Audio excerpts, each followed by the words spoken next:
This is Sault Ste. Marie up here. This is where we are at this moment. I-75 is going to be this one coming down here, and I think we all kind of been on I-75, so we know. This one is 129 that goes to Pickford. Half of you know where that is, since you travel it just about every day. This is Sugar Island, and this is Neebish Island. The strange thing, Neebish Island belongs to Sault Township. There's a little bit of political in there. Bruce Township starts at 6 Mile, goes down what is called the Prime Meridian, then goes over for a section, and goes down, and then when you get out to Tone Road, it goes back again. Why is that? Well, they tried to make the different townships fair, I guess. And so at one time, Bruce Township and After Township were the same thing. They cut Kinross Township out of Pickford and over here, Superior maybe. So, you know, they've done a little bit of moving things around. Then we get down here to 18 Mile and we go over to the shore and we take in this little point here, which is Kemp Point on the old maps or Conley Point on the new maps. This is Muskong Bay or Mud River on the old maps, or the Mud Flats. Here is the rock cut that a lot has been written about. They did that 3 times to keep deepening it and widening it so the newer ships could get through.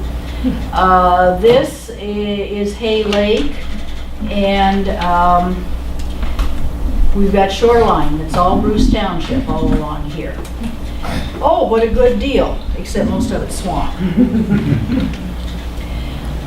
The topography of the area is between swamp and clay, and so there's some special growing conditions there. We don't have the sand that you get when you go out here toward the west a little bit more. It's just that good old cold clay. So I'm priming you for these farmers that came and thought that they were going to have these big beautiful farms. As a township, we have no town in the area. Originally there was a 4 corners called Rosedale. Donelson, that was quite a stopping place because it's between Pickford and the Sioux. Over here's Barbeau. Now, how did Barbeau get here when Peter Barbeau was down in here with his fur trading company back in the early 1800s? You know, how in the world this corner got called Barbeau, I can't tell you that. Then we have another 4 corners up here called McCarran. So that is our towns. None of them exist anymore. They were post offices. And of course Barbeau exists as a post office, but the rest of these are just corners.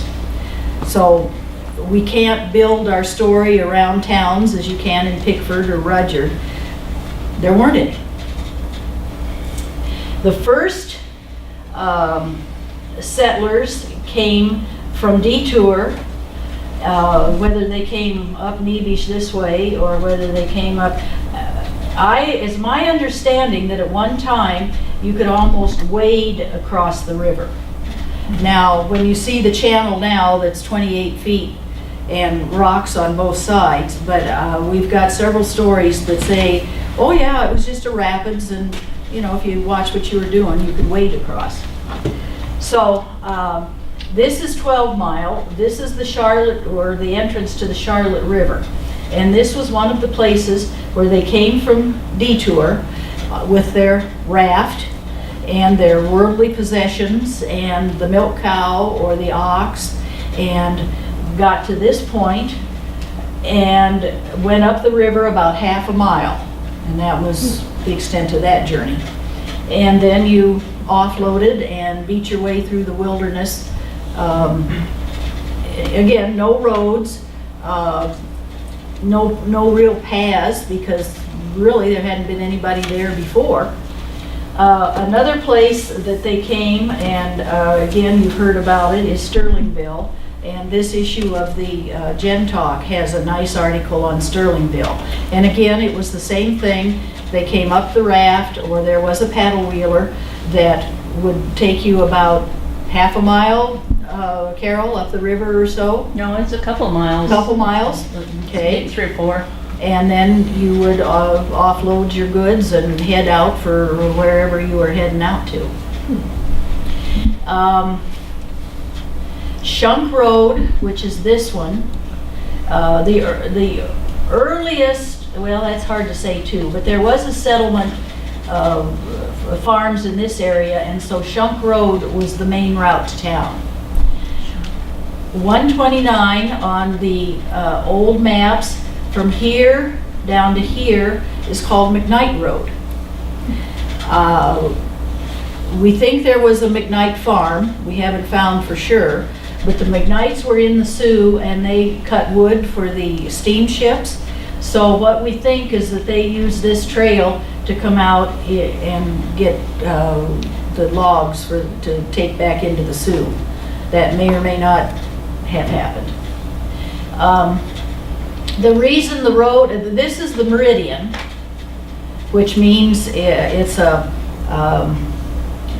map division, and they used the meridian when they made the townships and the sections. That was a reference point. Well, it seems that a Mr. Smith that lived at 8 Mile, right in here, wanted the road closer to his farm. And he was an early enough settler and had enough political influence that they said, oh yeah, we can put the road over there. So that is the 9 Mile jog. Until I think about the 60s, if I remember right, you did a square corner here. But then when they redid the road for the X time, they made it as a diagonal, so it was easier to travel. 129 was also a gravel road for a long time, and there were dips where you cross some of the creeks and rivers, and we've really got to appreciate as we're driving south what we ride on now, because it weren't always that way.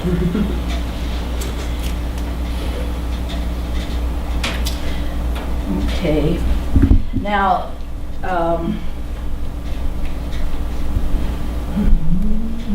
1880 plus or minus, that's when the push for settlement really started happening. And you get these wonderful, wonderful advertisements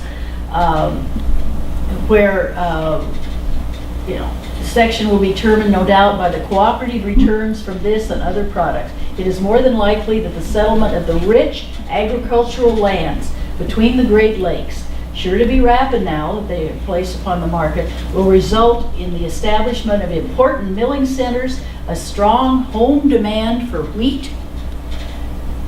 Prairie farmer, this is your paradise. And here we've got a flour mill in Pickford that's already doing a big business. A lot of our settlers, and we'll put this map over on the table, but a lot of our settlers came from Ontario and the Bruce Peninsula and the Grey and Simcoe, not townships, what are they called? Counties. Counties. Which is the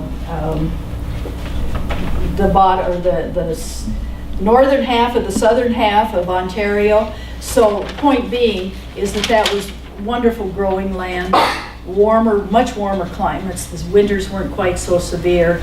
And so, hey, we're just gonna hop across the water here, and here's all this new land. You can get a homestead, or you can get 80 acres, no problem. One of the advertisements says, oh, the land is cleared, you just have to pull the stumps. Okay, well, right about here is when I start feeling a lot of sympathy. Of course, there were big families in Ontario. There's only so much land. There's only so much that you can divide up. So if you got the short straw that says move on, you know, why not go to this wonderful Upper Peninsula? And to get here and spend the first winter with the snow and the wind and the cold and the clay, I tell you, those women were women. That's all there is to say about that.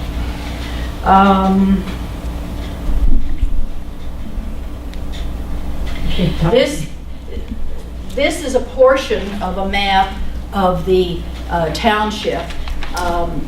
We had a lady that, part of our group, that did a pretty good study of our one-room schools. And we had 13 at one time.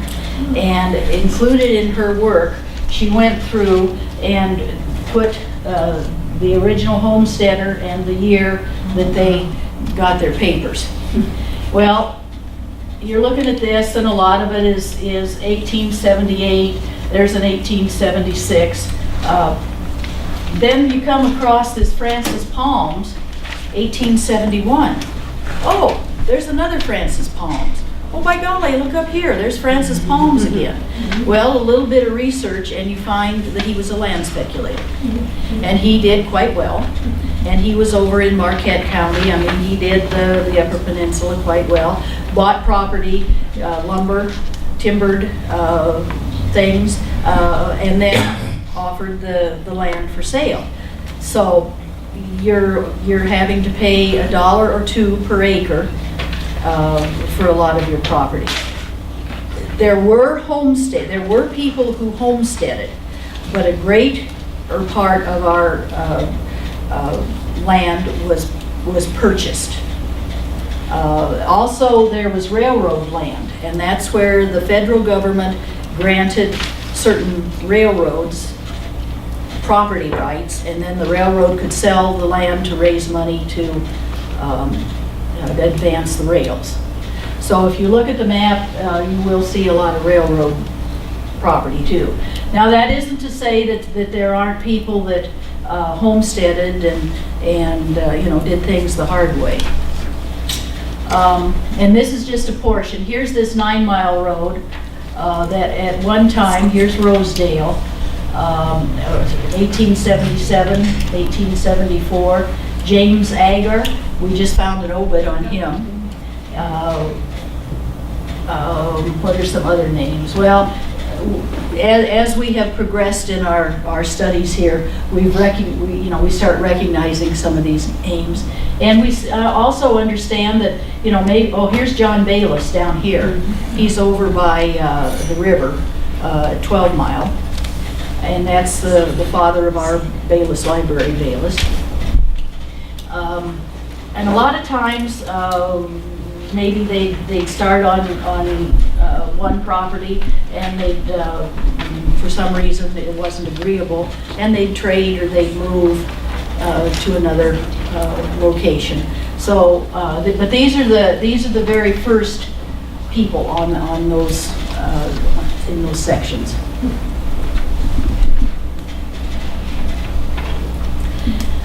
Housing. Well, if you were lucky, you could get your husband to have time to build you a decent house. These are really interesting. There's garden and hey, it's big logs. It's going to be warm, but you also have to realize that it's probably half the size of this room. And by the time you get 6 or 8 kids in the wintertime, yeah. We do know who this lady is. I can't tell you right now. Here's another one with the barn. This is all garden here. But you see, it's just a very primitive log, and then you start building on little lean-tos and back porches and what have you. And I don't know if you see the 2 guys over here leaning against the barn barn wall. But you had to have the barn because you had to get your hay and get your animals protected. This house is gone. It's called the Parker Homestead, and this was called Parkerville. That is one of the, everybody knows Parkerville, but I don't really think it was ever marked particularly on a map. It did not have a post office, but it kind of was a meeting place. They had church here because one of the younger relatives says she remembers the front parlor was closed off except on Sunday, and that's when people would come and they would have church service. Across the street was a ME church that started out at Donelson.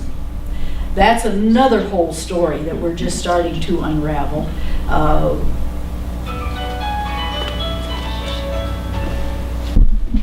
This is an example of the brick houses. This was the McKee family. Obviously, this is a new addition. But there were several of these houses, this style. I think there were quite a number originally of brick houses in our area. I think part of it was when they came from Canada, they were used to brick houses.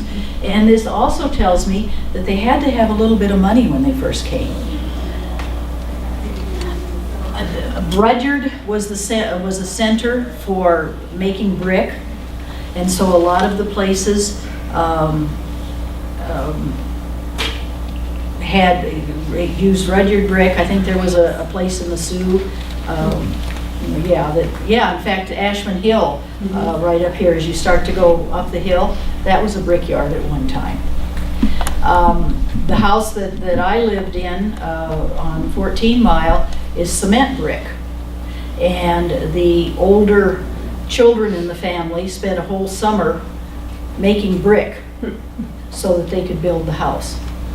And they used sand from the back 40 and who knows what else. But that house is over 100 years old now, and it's in excellent shape. Another story about the Ransons, who were on the corner of 9 Mile and 129. That was another Ransonville. It wasn't a post office, but it just was everybody knew Ransonville. They hauled clay from Paradise to Rudyard because the Paradise clay was the best as far as the chemical content and whatever. So their house was built, according to the story, from brick that originated in Paradise. As I said, we had quite a few, I really, just from what people have said, brick houses around the township, and they burned or disintegrated or whatever. So right now, we have 2 or 3, or not, not an awful many at all. But we do have some pictures. So this is kind of coming up here from your log cabin. Now here's a classic picture. This is at Donelson. This is this is when I early started to scan, and I didn't quite know how to work the scanning program, so it's a little primitive. This reportedly was the first township hall. No. What we do know is that this was a drive-through area, and that's where they parked the horses and the carriages. And this was a meeting place, a dance hall, wedding reception, all kinds of activity, a community center. Now, if you stand on the corner of Shunk and 9 Mile, obviously the church is still there. Is it that church? Pretty much. They put a different back on it, and the steeple is no longer there. Up there, they put a smaller steeple here. You stand there and you say, okay, the church is here, this building is here, the road is here, and there's a store, and then there's a creek. Now, how are you going to fit all of these areas into this little space? And I keep asking that question on people. Clifford Allen had his Let's talk about wedding. it. Clifford Allen had his wedding reception in that hall. And we have a little paper on that, don't we? You look down here, and there's definitely some houses and some activity. Today, that's all woods, so we don't know. But this is quite a classic picture. This church, 1883, 1884, and it started out as a congregational church, we believe, and now it's kind of non-denominational, but it still has a good following. Oops. This is the church at Donelson. This is the second church at Donelson. The first church, we understand, was a log structure. Then we believe this church was built around 1906. And then the church that is now there, I believe they built in the late 1950s, something in there. Again, you stand on the corner. You have to remember that 129 was only this much. You have to remember that 13 Mile was only this much. There was a house. In fact, we're not exactly sure where, but somewhere next to the church was a house. It was the Donelson post office in the early days. We have a picture of that house, and I keep asking people, okay, did the house face 13 Mile or did the house face 129? Well, right now it's about 50-50. So, take your pick. Yeah, really? I thought it was 13 Mile. Well, like I say, take your pick. And I lost one. I don't know how to get back. So, this is a funny story. I just threw this in. We're talking to one of the gentlemen who, well, they usually say, oh, I don't know anything. And then, you get the guys talking and you start learning a little bit more. This is the Greer School. And that was down 9 Mile and Hay Lake. And it was a cement block structure. Apparently this was Halloween. And 2 or 3 individuals, students, thought it would be really fun to get up there and take the bell down, which they did. And it didn't take long for the community to figure out who the culprits were. I believe this is them putting the bell back. And of course now they think it's really funny. And yes, it's a funny story.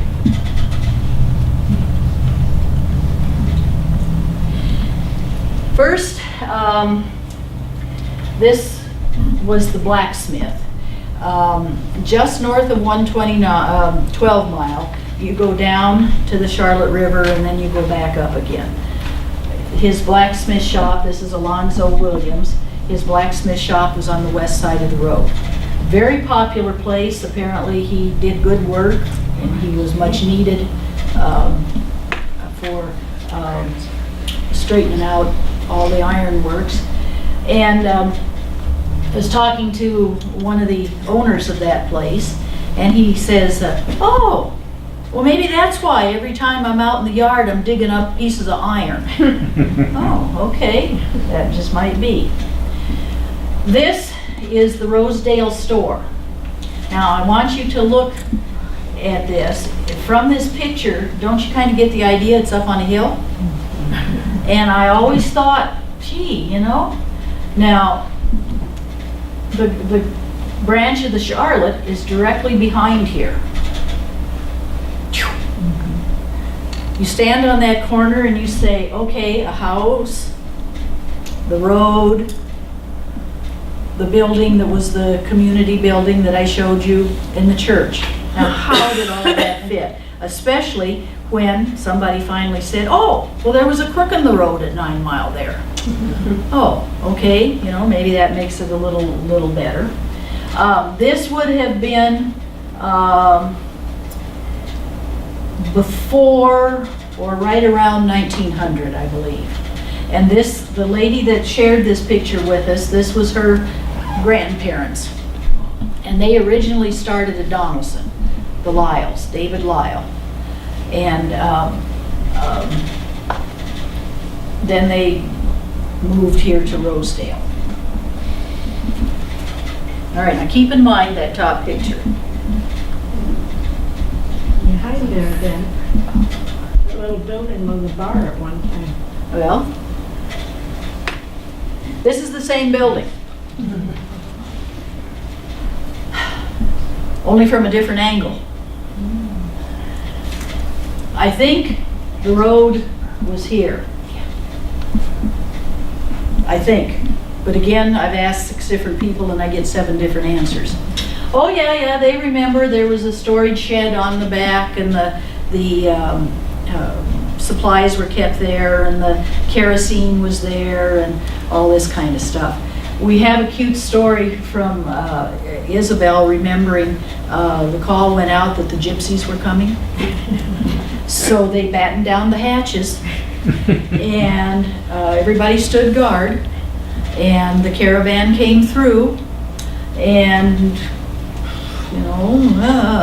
and then moved on and everybody looked around and I think there were a couple of chickens gone and they counted the number of cans of everything just to be sure, But this obviously is an updated version of the store. We have a couple photographs of the inside of the store.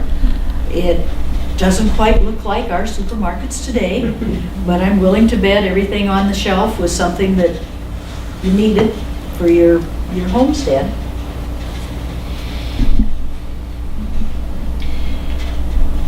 Just to give you an idea, you never know.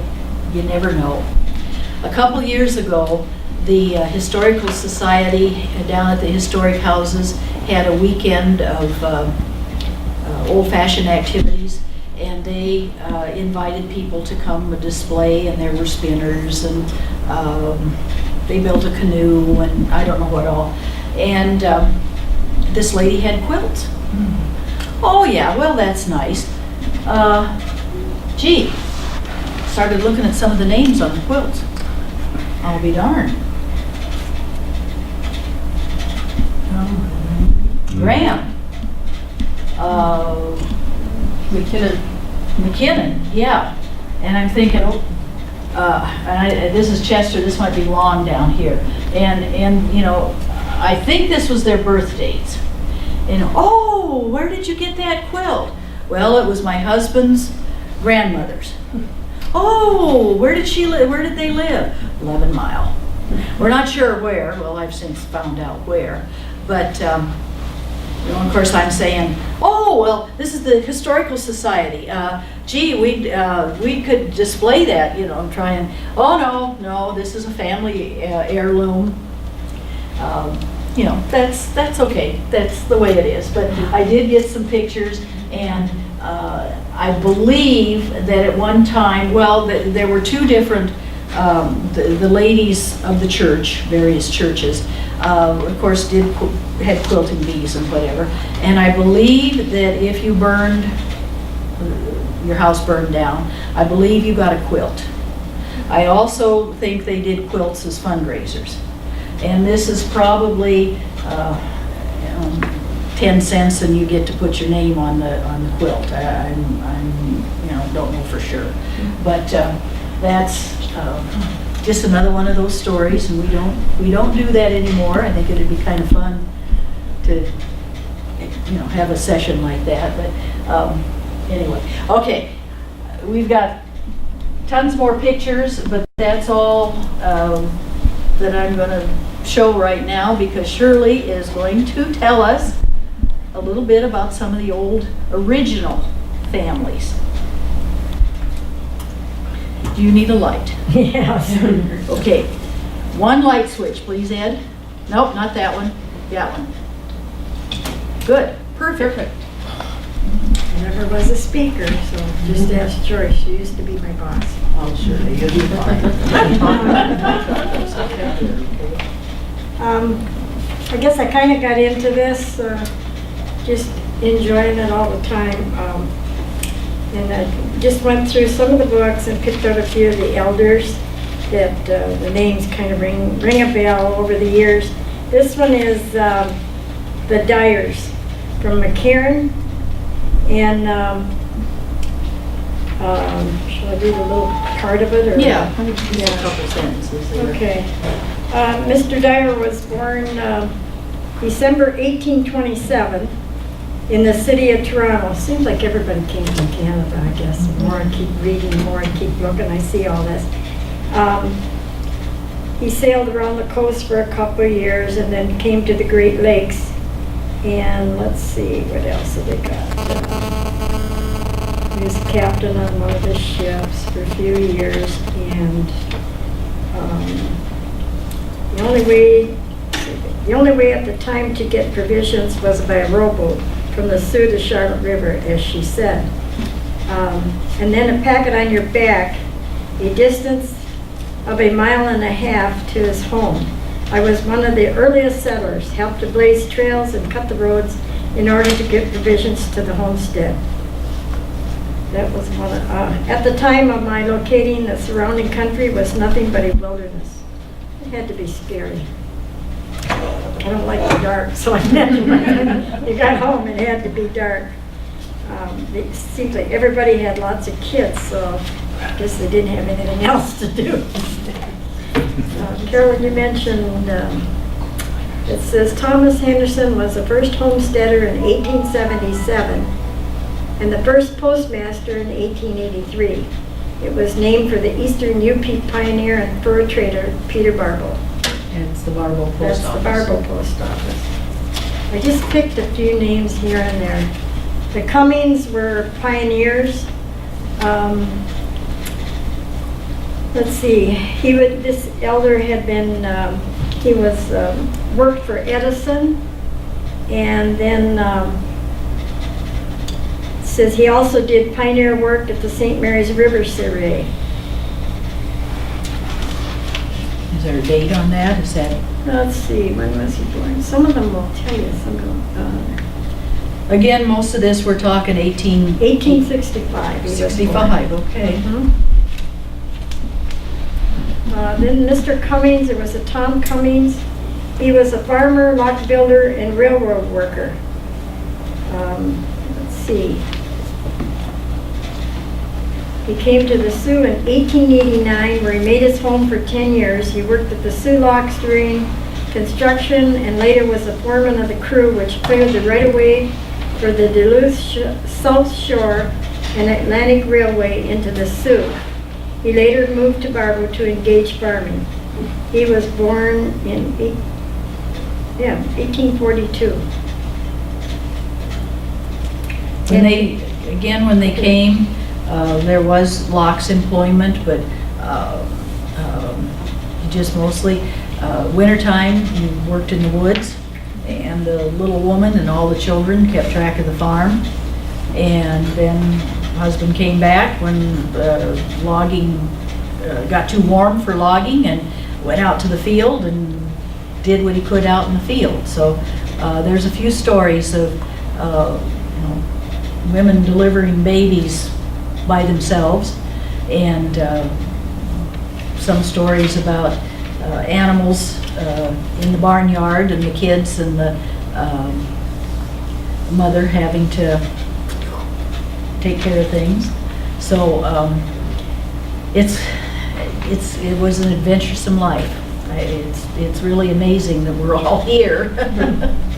This was an elder old man that was cremated. He was found burned to death in his home. He was about 80 years of age, and he was a veteran of the Crimson War. We find lots of old stuff that's interesting. The more I read, the more I love it, and the more I find out who's related to who. It says Mr. Hutchison was nearly 80 years of age, and for many years has been a familiar figure about the Sioux. He resided with his family during the winter months, taking jobs of carpet weaving and in the summertime worked his farm near Barbo. He fought in the Crimson War, and his tales told of those days were always interesting and instructive. What else was about him? He took his ashes into town and buried him. It says the funeral of James Hutchison, whose tragic death was told by the news Saturday, was held at the home of Mrs. Hutchison on Division Street. The services and burial were in charge of the Burial League Society, of which the deceased was a member. Ever heard of that? It's in Riverside. Well, the house burned, and so they scooped up the ashes and put them in a Yeah. container and took them into town and gave them to the wife. Here's your husband. He was in an institution too for a while. That was one. Then we have Mr. Ed Dahl, who arrived with $5 in his pocket in 1915 and ended up owning about 320 acres. He grew silver fox in the beginning and did a lot of dairying. Some of these people, I tell you. He had a model farm and was quite open to trying new products and new grain, trying to find something that this county, township could survive on. And at one time, he was in the hog business, and the hogs got cholera or whatever it is hogs get, and they had to destroy every last one of them. So farming life can be rather difficult. Said he averaged one new building each year to add to his estate. Lots of green and did a lot of work. We have Mr. Agar, who was a Sioux pioneer. He was born 1864. Let's see. He was served as an educator in the schools of Chippewa County and as superintendent of the government. I don't know anything more about him. These older people, I didn't read a lot on. Carolyn doesn't give me much time. She's busy cutting out and putting stuff in the books. The Marls, I don't know what they did, Carolyn. Well, they were on 129. The old house still stands back in the bushes, and that was a. For the Crockers? Yeah, Oh, yeah. across from Ed's mother. Yeah. Okay. And that was kind of a stopping place for people traveling to and from Pickford and the Sioux. And they always welcomed you, and you know, it's a good 23 miles, 24 miles from Pickford to the Sioux. So at 12 Mile was the halfway house. And that was reportedly where they changed horses, which would be 12 miles and 12 miles. And so it took all day to get from Pickford to the Sioux over the early roads. And there were a couple of other places at various times where they would change the horses. But talk about the Pickford stage. And the Pickford stage went between the Pickford and the Sioux. And Mrs. Flint, this was, okay, that was the Marls. They were one of the first families to settle in Chippewa County, coming from Ireland. So he died in 27 when he was 90 years old. So he was born in 1843. Oldies. And there was the Flemings, and she was a teacher. She was a nurse. She was also, she was appointed the school nurse of the city of Sault Ste. Marie. So I wonder if she was one that come out and went like this with her comb, you know, with the old schoolhouse. And the critters. Yeah, and looking for critters, yeah. Remember that, Brenda? Mm-hmm. No, do you remember? I thought you were a little bit younger. Let's see, what did this old guy do? This was the couple. Well, you just need to remember that these early settlers, there were no roads, there were no trails. I don't know how they found the cornerstones of their property. I mean, everything had been surveyed, and there were markers, and so I guess that was one of the things that you needed to know how to do, was march off your property.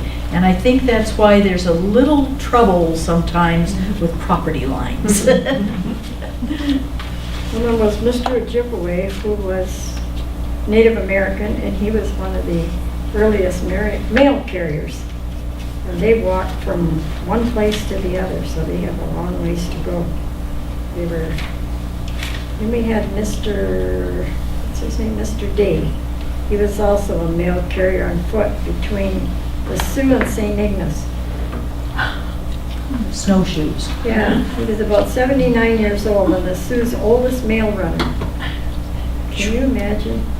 One day, he could walk from the Sioux to St. Ignace with a big 50-pound, 90-pound pack of mail on his back.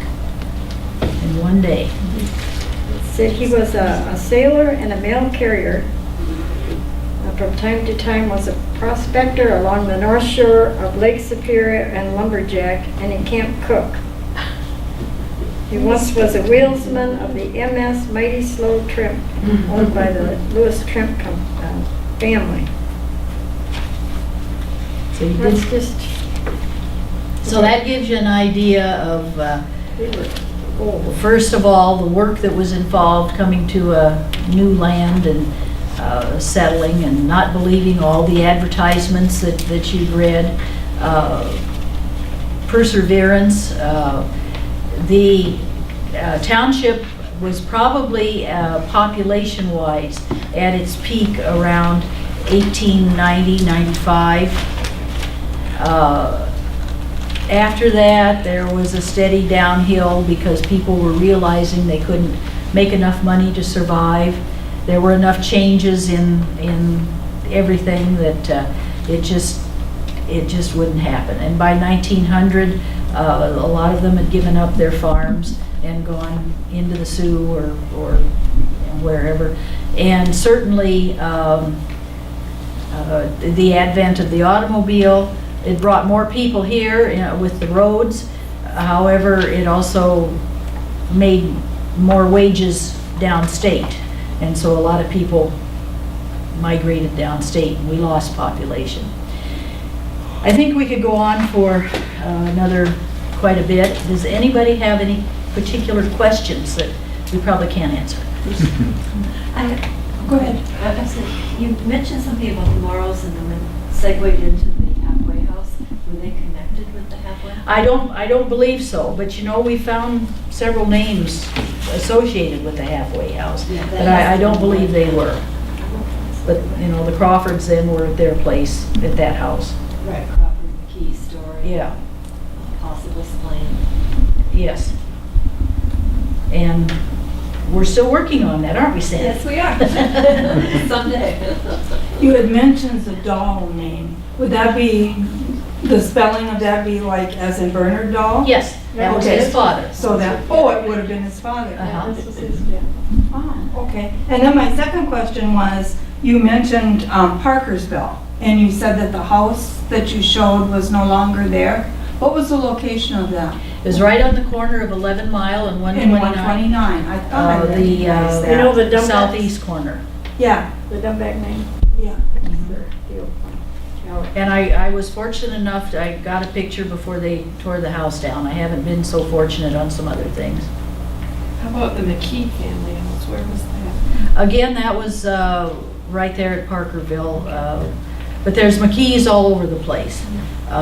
You start looking at the various plat maps, and there was a McKee, a George McKee on 14 Mile. So, And then one of the That McKees house lived is on, still there. The brick one? Yeah. didn't they live where the garden center is there too? Wasn't there McKees that lived there too at one at time? Country Roads. Uncle Jim Crawford lived there. Oh, Yeah. And then they sold it to Barbers, and then they sold it to Schultz's.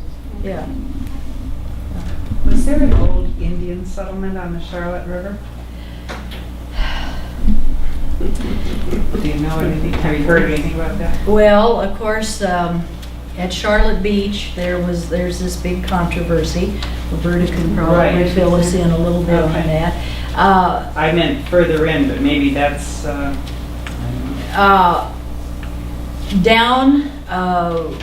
Downriver, down toward Conley Point. I wouldn't call it a settlement, but there were some shacks. Is that cemetery connected with that? That funny little cemetery? No, not the funny little cemetery.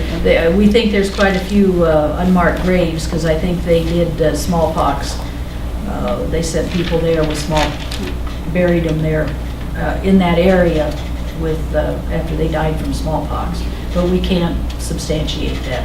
but nothing further inland from the, Not that we have come up with definitely. There was supposedly an Indian trail that paralleled the river from 3 Mile or from the Sioux and went down to Conley Point.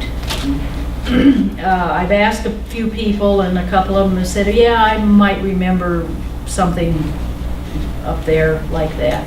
But again, nothing, Wasn't that what the railroad showed us? no, Or I was don't that believe just so. a trail? It's on the west side of Scenic.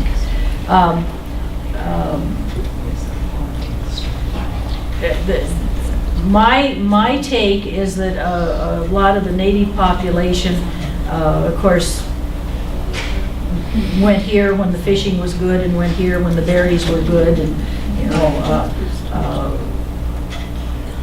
so there wasn't exactly a permanent village that sat there for hundreds of years. I could be, but, you know, from what I've read and observed. I know down Pickford, West Pickford, wasn't there an area where or maybe it was Rudyard, where they did a berry patch, or maybe it was maple syrup, maple sugar. I think it was maple sugar, maybe it was around the Rudyard area, and that was an area where they'd go every spring to do some sugaring. You know, when we were kids, we used to go down to the Charlotte River there. My dad lived at, used to go out to 9 Mile. And we'd go down there and we'd be playing, and we'd find all kinds of native things made, yeah. And we'd bring them home. God knows where they're at. But they'd be along the river banks. So again, you know, you don't say no, because you know Right, that was yeah. a major travel area, and we're talking late 1600s for a white man, and who knows before that. So yeah, there's a lot of history that we don't know about, because it's all prehistory. Okay. Now, most of you can tell me 3 times what I told you, because I know that your families have been here in several generations. Well, I have a question. I grew up down on Scenic Drive, which was not called Scenic at that time. I went to Sault Township School, although that's in Bruce. What was the history there? Why did we go to Sault Township? I don't know, because there were, well, where on Scenic? By 7 Mile. Okay, that's why. Grandma, yeah, Grandma Tori. Okay, yeah, okay. The way the population was and all that kind of stuff, that was probably your closest school Okay. at the time. I don't know if McKinnon/Long School was still, I don't think so. So that would have been your closest school. Carolyn, just to tell you how the districting was, because I went to Bruce Township and I lived at 10 Mile.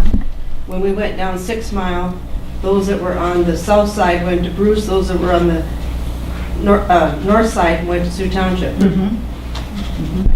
The dividing, yeah. There's, And even for Pickford, wasn't, you could go to either one. You could go to Sioux High or you could go to Pickford. On the Pickford corner. bus turned around at our corner, so. Yeah. mhm. And there's people beyond that did go to Pickford, but they had to come up to 10 Mile to get the bus. That's another whole chapter, is to get into the early schools and the redistricting and what happened when this school closed, and then finally when the current old Bruce Township School was built, and, you know, again, you can spend a whole chapter on just the evolution of the schools. If anybody ever wants to come over to my house, come on over, because that's where the books are. You're more than welcome. And I try to keep Mondays is the day that I keep for everybody, just so that they know that, yeah, you know, you're free. When Shirley talks about books, we're talking about notebooks. We probably have over 300 now. Well, just even that batch that you guys hauled out of the hall there where you had the. This is the Mitchell book that her family is from. And what Shirley's trying to do is make each family a book, and as we find things, we put it into that book. So it's not a real genealogy, family tree kind of thing. It's just things. Just everything you did wrong that's in this book.